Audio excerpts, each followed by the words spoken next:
मरियम की आंखें डर से फट पड़ी थी। वह वापसी का रास्ता भूल चुकी थी। जब उसे यह पता चला तब तक बहुत देर हो गई थी। रात के साए चारों ओर फैल गए थे और वह जंगल के बीचों बीच पूरी तरह फंस गई थी। न दाईं ओर का रास्ता मालूम था और न बाईं ओर का। वह इस जंगल में भटकती फिर रही थी। वह जानती थी कि उसके तीनों दोस्त उसे तलाश कर रहे होंगे। झील देखने की इच्छा उसे यहाँ खींच लाई थी, इस जंगल की ओर। लेकिन वह भूल गई थी कि यह जंगल एक भूल भुलैया है जहाँ आकर वह रास्ता भटक जाएगी। काफी देर तक जंगल में इधर उधर भटकती रही। अचानक ही उसके कानों में अजीब डरावनी किसी के चीखने की आवाजें गूंजने लगी। इन आवाजों को सुनकर वह डर गई थी। ये आवाजें बड़ी रहस्यमय थी। वैसे भी इस जंगल के बारे में अजीबोगरीब बातें मशहूर। क्या सच में वहाँ कोई परेशानी में है जो इस तरह चीख रहा है? वह उन चीखों की तरफ अपने कदम बढ़ा रही थी कि अचानक ही किसी ने उसके कंधे पर हाथ रखा। मरियम ने जैसे ही पलट कर देखा, उसके मुंह से चीख निकली थी। मरियम शहर के अमीर बिजनेसमैन की बेटी थी। वह एक बहुत बड़े कॉलेज में पढ़ती थी, ग्रेजुएशन कर रही, लेकिन उसके दोस्तों की संख्या बहुत ज्यादा थी। वह इन दोस्तों के साथ अपनी जिंदगी बहुत अच्छे से एंजॉय कर रही। उसकी जिंदगी में किसी चीज की कमी नहीं। खुदा ने हर चीज उसे वक्त से पहले अता कर दी। उसके 2 भाई और भी थे, लेकिन मरियम अपने भाइयों की अकेली बहन। मरियम अपने माता पिता की बहुत लाडली थी। उसकी खूबसूरती की वजह से सब लोग भी उसे बहुत पसंद करते थे, क्योंकि मरियम की आंखें गहरी हरी थी। मरियम के बाप का नाम शेख मोहम्मद था। उसका हीरो का कारोबार था। पहले वह एक गरीब आदमी था, लेकिन न जाने उसके साथ जिंदगी में ऐसा क्या हुआ कि उसके हालात बदल गए। अब वह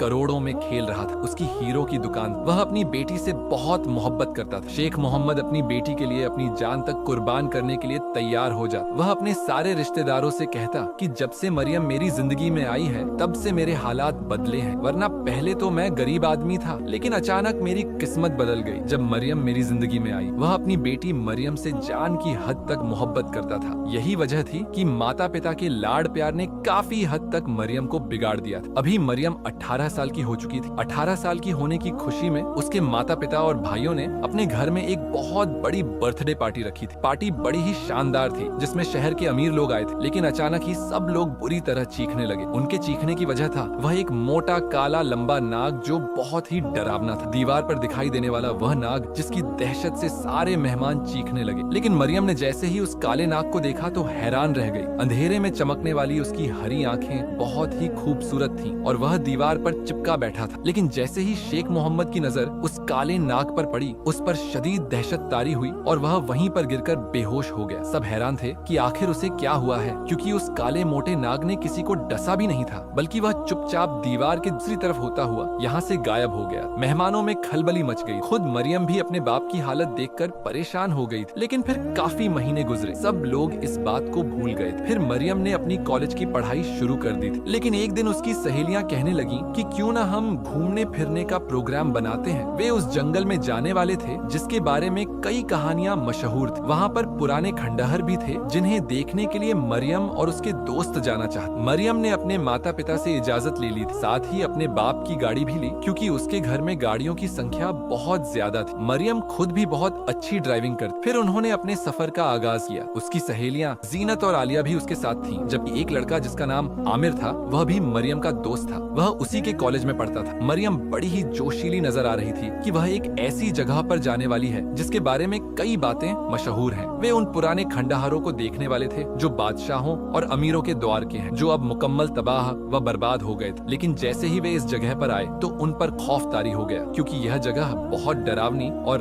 रहस्यमय लग रही। यहाँ पर एक होटल भी बनाया हुआ था जो स्थानीय लोगों ने तैमार किया था और वही यहाँ पर आने वाले टूरिस्टों को गाइड किया करते थे। इस जंगल में एक झील भी थी जिसे देखने की इच्छा मरियम के अंदर जागी थी। वह इस झील को देखना चाहती। अभी रात का वक्त हो रहा था। मरियम की दोनों सहेलियां कहने लगी कि नहीं, हम वहाँ नहीं जाएंगे, क्योंकि मुझे यहाँ पर बहुत डर लग रहा है। कल सुबह होते ही हम वापस चले जाएंगे। आमिर भी यहाँ आकर कुछ खास खुश दिखाई नहीं दे रहा था, लेकिन मरियम को उन पर बहुत गुस्सा था। वह आज ही इस झील को देखना चाहती, इसलिए जैसे ही वे लोग सो गए तो वह चुपके से होटल से बाहर निकल आई। उसका रुख झील की तरफ था। वह अपने ख्यालों में मग्न लोगों से पूछती हुई यहाँ तक पहुँच गई। लेकिन जैसे ही उसने नीले पानी वाली इस झील को देखा तो हैरान रह गई। वह बहुत ही खूबसूरत चांद का अक्स इस झील के ऊपर पड़ रहा था। वह इसे देखकर बहुत खुश हो रही। काफी देर तक वह इस झील को देखती रही, इसके ठंडे पानी से लुत्फ उठाती रही। लेकिन जैसे ही वह वापस जाने लगी तो उसके होश उड़ गए थे, क्योंकि वह वापसी का सफर भूल गई थी। वह गलती से दाईं ओर की बजाय बाईं ओर मुड़ गई और इस जंगल में भटक गई थी, क्योंकि वह यहाँ पर नई थी। उसे इन रास्तों का इल्म नहीं था, लेकिन वह जान गई थी कि इस जंगल में वह बहुत ज्यादा आगे निकल आई थी और वापस जाने का रास्ता भूल गई है। वह दोनों हाथों में सिर थामे खड़ी थी कि अचानक अचानक ही उसके कानों में किसी के दर्दनाक चीखने की आवाजें आने लगी। ये आवाजें बड़ी रहस्यमय थी। इन आवाजों को सुनकर उसने अपने दोनों कानों पर हाथ रख लिए थे। फिर उसे रहा न गया और वह उन आवाजों की तरफ जाने लगी। यह देखकर उसके ऊपर दहशत तारी हो गई थी कि यह आवाज एक काले गहरे कुएं से आ रही। ऐसा लग रहा था कि वहाँ पर कोई नौजवान है जिसे अजीत दी जा रही है, जो बहुत तकलीफ में है। वह जैसे ही इस कुएं के अंदर झांकने लगी, अचानक किसी ने उसके कंधे पर हाथ रखा था। किसी का लम्स अपने वजूद पर महसूस करके उसके मुंह से चीख निकली थी, लेकिन जैसे ही पलट कर देखा तो हैरान रह गई। उसके सामने एक नौजवान खड़ा था जिसकी आंखें गहरी हरी थी। वह नौजवान बहुत ही खूबसूरत था। रात की तारीकी में उसका सफेद चेहरा और भी चमक रहा था। मरियम ने आज तक अपनी जिंदगी में ऐसा खूबसूरत नौजवान नहीं देखा था। वह मरियम से कहने लगा कि वह कौन है और आधी रात को यहाँ क्या कर रही है। मरियम ने उसे देखकर सिर झुका लिया। वह कहने लगी कि मैं रास्ता भटक गई हूँ, लेकिन यह कुआं कैसा है? इसके अंदर से अजीब सी आवाजें आ रही। वह नौजवान उसे गौर से देखता हुआ कहने लगा कि वह उन आवाजों पर ध्यान न दे, क्योंकि इस जंगल में जो एक बार भटक जाता है वह जिंदा वापस नहीं जाता। यह सुनकर मरियम पर खौफ तारी हो गया था, तो उस नौजवान से कहने लगी, मैं भी रास्ता भटक गई हूँ, क्या मैं कभी वापस नहीं जा सकूंगी? खुदा के लिए तुम मेरी मदद करो, मुझे इस होटल तक पहुँचा दो। यह सुनकर वह नौजवान मुस्कुराया और कहने लगा, अभी रात का वक्त है, लेकिन मैं तुम्हें सुबह तुम्हारी मंजिल पर पहुँचा दूंगा। तुम मेरे साथ चलो। मैं अपने घर में इसी जंगल में रहता हूँ और यहाँ भटकने वाले लोगों की मदद करता हूँ। यह सुनकर मरियम सोच में पड़ गई थी कि वह इस अजनबी का एतबार करे या नहीं, लेकिन इस अजनबी नौजवान की गहरी हरी आंखों की खूबसूरती उसे इस पर एतबार करने को कह रही। फिर वह उसके साथ चल पड़ी। जैसे ही वापस जाने के लिए कदम बढ़ाए, अचानक से ही उस कुएं के अंदर से खौफनाक चीखने की आवाज आई थी, जिसे सुनकर वह बुरी तरह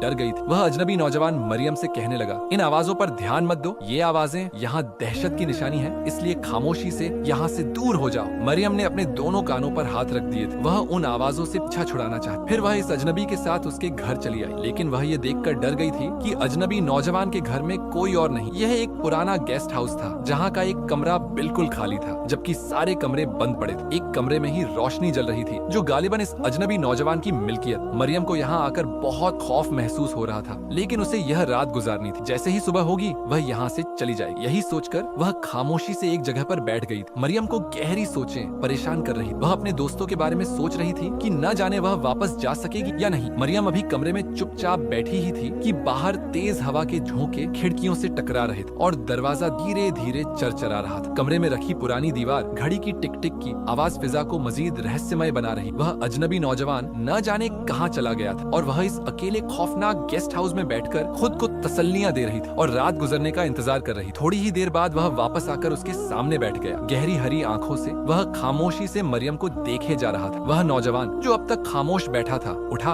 और मरियम से कहने लगा, तुम चाहो तो थोड़ा आराम कर सकती हो, सुबह होते ही मैं तुम्हें तुम्हारे होटल छोड़ आऊंगा। परेशान होने की जरूरत नहीं, मैं जाग रहा हूँ तुम्हारी हिफाजत करने के लिए। मैं हर अजनबी की यहाँ हिफाजत के लिए मौजूद हूँ जो भी यहाँ रास्ता भटक जाता है। इस जंगल के हर राज्यों से मैं वाकिफ हूँ, क्योंकि मेरी पैदाइश इसी जंगल में हुई थी। यह सुनकर मरियम चौंक गई थी। उसके पास कहने के लिए कोई अल्फाज नहीं थे। न जाने क्यों अजनबी की गहरी हरी आंखों से उसे बहुत खौफ और दहशत महसूस हो रही। मरियम ने इस बात में सिर हिलाया, मगर उसकी निगाहें उस नौजवान के चेहरे पर जमी हुई थी। वह सोच रही थी कि यह लड़का कौन है, इस जंगल में अकेला क्यों रहता है और सबसे बढ़कर ये इतना खूबसूरत क्यों है। मरियम ने थोड़ी देर आंखें बंद की, मगर जैसे ही नींद की आगोश में जाने लगी उसे महसूस हुआ जैसे कोई बहुत नजदीक खड़ा हो। उसने फौरन आंखें खोली। नौजवान वहीं मौजूद था। एकदम से ही मरियम के मुंह से चीख निकली थी। वह इस अजनबी नौजवान को देखकर डर गई थी, जो उसके सिरहाने खड़ा बड़ा अजीबोगरीब लग रहा था, मगर उसकी हरी आंखें अब पहले से भी ज्यादा चमक रही। कमरे की मध्यम रोशनी में वह आंखें गैर मामूली लग रही थी। कुछ ऐसा था जो मरियम को बेचैन कर रहा था। क्या तुम यहाँ हमेशा से रहते हो? मरियम ने आहिस्तगी से सवाल किया। नौजवान ने एक लम्हे के लिए खामोशी इख्तियार, फिर आहिस्ता से कहा, नहीं, मैं यहाँ हमेशा से नहीं रहता, मगर अब मैं यहाँ से जा भी नहीं सकता। यह जंगल ही मेरा मस्कन है। मैं इस जंगल से बाहर नहीं जा सकता जब तक वह काम न कर लूं जिसके लिए मुझे यहाँ लाया गया है। मरियम हैरान थी कि कोई इंसान इस खौफनाक जंगल में कैसे रह सकता है, लेकिन उसकी आंखें इतनी चमकदार क्यों हैं? वह मुसलसल उसकी हरी आंखों को देखे जा रही। उसकी बात सुनकर वह हैरत से उसे देखने लगी। क्यों, तुम कैदी हो या कुछ और मामला है? आखिर तुम इस जंगल से बाहर क्यों नहीं जा सकते? क्या वजह है? क्या तुम्हें यहाँ पर जबरदस्ती रखा गया है? मरियम की बात सुनकर नौजवान मुस्कुराया, मगर उसकी मुस्कुराहट में दुख छुपा था। वह कहने लगा, यह जंगल, यह झील, यह कुआं, सब कुछ एक राज। तुम समझोगी वक्त आने पर। तुम्हारे सामने एक ऐसा राज आएगा जो तुम्हारे होश उड़ा देगा। इस राज का ताल्लुक तुम्हारे माजी से है। मैं यूं ही तुम्हारे सामने नहीं आया मरियम, क्योंकि मेरे दिल की आवाज तुम्हें यहाँ खींच कर लाई है। एक न एक दिन तुम्हें तुम्हें यहाँ आना ही था। उसकी पर असरार आंखें एक अलग कहानी सुना रही, जबकि मरियम का दिल तेजी से धड़कने लगा। फिर वह सवाल कर बैठी, क्या तुम्हारा कोई ताल्लुक उस काले नाग से है जो मेरे घर की दीवार पर आया था? नौजवान की आंखों में एक चमक सी आई। वह चौंक गया, लेकिन फौरन संभल कर बोला, तुमने उसे देखा था? उसकी आंखों में एक गहरी चमक। वह खुश होकर मरियम से कहने लगा, देखा, मैंने कहा था ना, तुम मेरे दिल की आवाज समझ जाओगी। मुझे यकीन नहीं आ रहा कि तुम पहले से ही मुझे पहचान गई हो। यह सुनकर मरियम हैरान रह गई थी। फिर वह कहने लगी, मैंने उस नाग को देखा जरूर था, लेकिन मुझे एक बात परेशान कर रही थी, क्योंकि उस नाग की आंखें बिल्कुल वैसी ही थीं जैसी आंखें मेरी हैं। मेरी आंखें भी गहरी हरी हैं, जबकि उस नाग की आंखें भी हरी थीं, और मुझे इस बात पर परेशानी हो रही है कि तुम्हारी आंखें बिल्कुल मेरे जैसी हैं। न जाने क्यों आंखों को देखकर मुझे इनमें एक अजीब सी कशिश महसूस हो रही है। मरियम ने इस बात में सिर हिलाया। नौजवान खामोशी से खिड़की के पास गया और बाहर देखने लगा। फिर उसने मध्यम आवाज में कहा, वह नाग तुम्हें कभी नुकसान नहीं पहुंचाएगा। उसका मकसद कुछ और है। वह तुम्हारी जिंदगी में ऐसे ही नहीं आया। शायद तुम्हें याद नहीं होगा कि उसे देखकर तुम्हारे वालिद शेख मोहम्मद बेहोश हो गए थे। उनका बेहोश होना यूं ही नहीं है, इसके पीछे एक गहरा राज छुपा है, और जिस दिन तुम्हें यह राज पता चल गया, उस दिन तुम्हारे होश उड़ जाएंगे। अब तुम ही हो जो हमारी मदद कर सकती हो मरियम, इसलिए तुम्हें यहाँ पर बुलाया गया है। तुम खुद यहाँ चलकर नहीं आई, बल्कि एक कशिश है तुम्हारी और उन नागों की जो इस कुएं के मकीन है। यह सुनकर मरियम हैरान रह गई। वह हैरत से कहने लगी, क्या मतलब है? मैं कुछ समझी नहीं। आखिर ऐसी कौन सी कहानी छुपी है, और तुम मेरे वालिद को कैसे जानते हो? तुम्हें उस दिन की बात भी मालूम है। तुम जरूर इस राज से वाकिफ हो जिसका जिक्र तुम कर रहे हो। खुदा के लिए मेरे जहन को उलझाओ मत। मुझे बताओ कि आखिर तुम क्या कहना चाहते हो। मतलब यह कि तुम शायद समझ नहीं पाओगी, लेकिन तुम्हें जान लेना चाहिए कि तुम इस दुनिया का हिस्सा हो जिसके बारे में तुम्हें इल्म ही नहीं। मरियम उलझ गई। क्या मतलब? किस दुनिया का हिस्सा? वह नौजवान पलटा और उसने आहिस्तगी से कहा, कभी किसी ने तुम्हें बताया है कि तुम्हारी पैदाइश के बाद तुम्हारे वालिद के हालात अचानक कैसे बदल गए? वह जो पहले एक गरीब ताजिर थे, अचानक से वह इतने अमीर कैसे हो गए? यह सारी बातें एक बड़े राज की तरफ इशारा करती। ऐसा राज जो नाग और इंसान के दरमियान है। लेकिन तुम्हारे वालिद ने बहुत गलत किया। तुम्हारे वालिद शेख मोहम्मद ने ऐसी दुश्मनी मोल ली है जिसका खमियाजा तुम्हें भुगतना पड़ेगा। अचानक ही इस नौजवान की आंखों में चिंगारियां सी उभरने लगी। मरियम हैरान हो। हाँ, मेरे वालिद अक्सर कहते हैं कि मेरी पैदाइश के बाद उनकी तकदीर बदल गई थी, लेकिन तुम्हें कैसे पता? नौजवान एक सर्द आह भरते हुए कहने लगा, क्योंकि मैं उस राज का मुहाफिज हूँ जो तुम्हारे वजूद से जुड़ा है। तुम आम इंसान नहीं हो मरियम। यह सुनकर मरियम जैसे पत्थर की हो गई। उसके लब साकित हो गए और वह सिर्फ आंखों से सवाल करने लगी। नौजवान की आंखों में एक उदास रोशनी थी। कल सुबह जब तुम झील से वापस आ रही थी, तुमने सिर्फ रास्ता नहीं खोया था, तुमने हकीकत और फरेब के दरमियान की दीवार को छू लिया था। क्या मैं भी? मरियम के मुंह से लफ्ज निकले ही न थे। उसे अभी तक यकीन नहीं आ रहा था कि वह राज जो यह नौजवान उसे बताने वाला था, उसका ताल्लुक मरियम से जुड़ा होगा। मरियम का दिल बुरी तरह धक धक कर रहा था। वह हैरान होकर सोच रही थी कि वह इस जंगल में आने के लिए इतनी बेताब क्यों थी। तुम्हें सब सच बताऊंगा, लेकिन पहले यह रात खत्म हो जाए। और हाँ, एक बात याद रखो, अगर सुबह सूरज निकलने से पहले तुमने कुएं की तरफ दोबारा देखा तो तुम इस दुनिया से कभी वापस न जा पाओगी। मरियम की आंखों में खौफ सा छा गया। कमरे के बाहर हवाएं तेज हो चुकी थीं। दरवाजे के पीछे कोई कदमों की आवाज आई, जैसे कोई फिर उस कुएं से वापस आया हो। मगर मरियम अब तन्हा न थी, और शायद अब वह कभी वैसी न रहे जैसी पहले थी। रात आधी से ज्यादा गुजर गई थी, लेकिन मरियम सो नहीं पा रही। वह नौजवान तो कमरे से बाहर चला गया था, लेकिन उसे नींद नहीं आ रही। वह हैरान होकर सोच रही थी कि आखिर नौजवान ने उसे पूरा राज क्यों नहीं बताया, जिसकी आंखें बिल्कुल मरियम जैसी थीं, गहरी हरी, और वह मरियम को देखे जा रहा था। मरियम भागने का रास्ता तलाश कर रही थी, लेकिन उसका जिस्म खौफ के मारे कांप रहा था। वह जैसे ही बेहोश होने लगी, अचानक ही नाग ने एक इंसान का रूप इख्तियार कर लिया था। यह देखकर मरियम की आंखें हैरत से फट पड़ी, क्योंकि वह नाग कोई और नहीं बल्कि वही नौजवान, वह अजनबी नौजवान जो उसे यहाँ इस गेस्ट हाउस में लेकर आया था। एक इंसान का रूप इख्तियार करके मरियम दीवार से चिपक कर आंखें फाड़े उसे देख रही, जो नाग से इंसान बन गया था। मरियम को यूं डरते देखकर वह कहने लगा, घबराओ मत, मैं तुम्हें कोई नुकसान नहीं पहुंचाऊं, लेकिन तुम्हें सच्चाई बताना जरूरी है, क्योंकि तुम ही वह लड़की हो जो हमारी ताकत, हमारे नागमणि वापस ला सकती हो। मरियम पर दहशत तारी हो गई। वह हैरत से कहने लगी, लेकिन मुझे खुदा के लिए यहाँ से जाने दो। मैं कुछ नहीं जानती, मैं यहाँ से जाना चाहती। तुम एक धोखा हो। यह सुनकर वह अजनबी नौजवान उसे कहने लगा, मैं कोई धोखा नहीं, यह हकीकत है कि मैं एक नाग हूँ इंसान, लेकिन तुम्हें यहाँ लाने का मकसद दूसरा है। दरअसल क्या तुम अपने बाप शेख मोहम्मद का वह राज जानना नहीं चाहोगी जिसके बारे में मैं तुम्हें बताने वाला था? मरियम उसकी बात सुनकर हैरान थी। फिर वह कहने लगी, कैसा राज? अजनबी नौजवान ने अपनी गहरी हरी आंखों से मरियम को देखा और कहने लगा, इस राज का ताल्लुक तुम्हारे बाप से जुड़ा है। वह कुएं के अंदर से आने वाली चीखों की आवाजें हमारे देवता नाग की है जिसका नाम अग्निश है। वह हमारा देवता था, लेकिन उसे उसकी ताकत से महरूम कर दिया गया। आज से 20 साल पहले हम सब इस जंगल में राज करते थे। हमारी ताकत इस कदर थी कि हम पल भर में इंसान का रूप इख्तियार कर लेते और पल भर में नाग बन जाते। हमारी सारी ताकत इस हीरे की नाग मणि में थी जो हमारे देवता अग्निश के पास थी, लेकिन उसे उसकी ताकत से महरूम कर दिया गया। और इसका मुजरिम कोई और नहीं बल्कि तुम्हारा बाप शेख मोहम्मद है।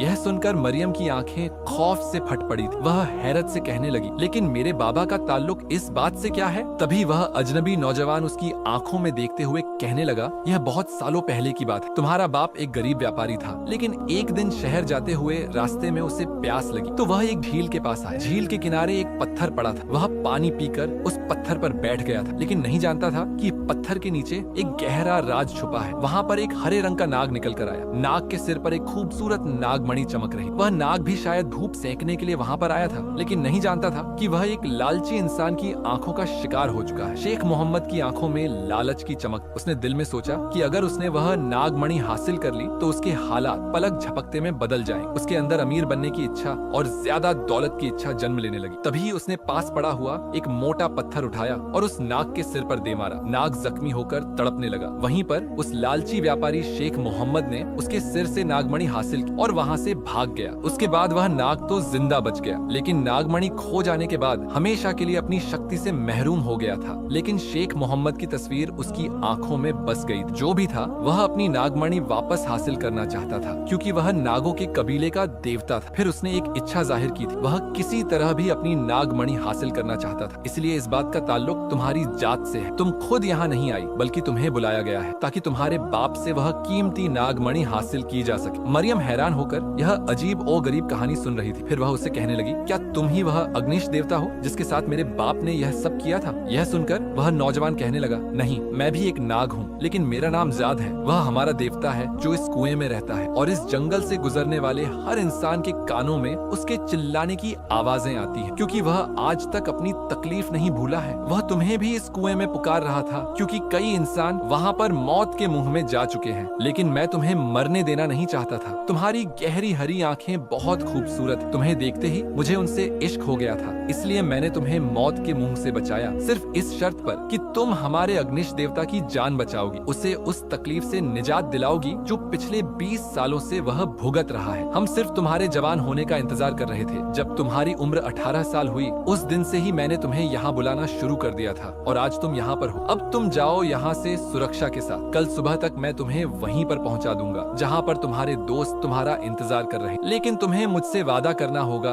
कि तुम मुझे वह नागमणि जरूर वापस ला कर दोगी। मुझे तुम पर पूरा भरोसा है कि तुम मेरी बात से इनकार नहीं करोगी। जाद ने उसकी आंखों में देखा। मरियम का दिल जोर से धड़कने लगा। मरियम को भी उसकी गहरी हरी आंखों से अजीब सी कशिश महसूस हुई थी। उसने जाद से वादा कर लिया था कि वह उसके अग्निश देवता की नागमणि जरूर वापस लाकर देगी। यह रात बड़ी ही अजीब और गरीब गुजरी थी, लेकिन जैसे ही सुबह हुई वह हैरान रह गई। वह उसी होटल के सामने थी जहाँ पर उसके दोस्त उसका इंतजार कर रहे थे, लेकिन जैसे ही मरियम की सहेलियों ने उसे देखा वह दोनों उससे लिपट गईं। जैनत और आलिया उसके गले मिलकर रो रही थीं। आमिर भी उसके लिए परेशान था। वह मरियम से कहने लगा, अगर तुम नहीं मिलती तो हम तुम्हारे माँ बाप को क्या जवाब देते? लेकिन मरियम बिल्कुल खामोश। वह सोच रही थी कि आखिर उसके बाप ने ऐसा क्यों किया। वह नाग जो इतने सालों से अजियत बर्दाश्त कर रहा है, वह सिर्फ उसके बाप की वजह से। जो कुछ भी हो जाए वह अपने बाप से वह नागमणि हासिल करके रहेगी। उसका बाप शेख मोहम्मद हीरो का कारोबार करता था। कहीं न कहीं उसका ताल्लुक नागमणि से था, तभी तो उसके एक रात में ही हालात बदल गए थे। फिर उसी दिन वह अपने दोस्तों के साथ वापस अपने घर आ गई थी, लेकिन वह कुछ खोई खोई सी लग रही थी। नाग से मुलाकात के बाद उसके दिल की हालत बदल गई थी। वह अपने आप को आईने में देख खुद से सवाल कर रही थी कि वह नौजवान जिसकी आंखें गहरी हरी थी, यकीन नहीं आता था कि वह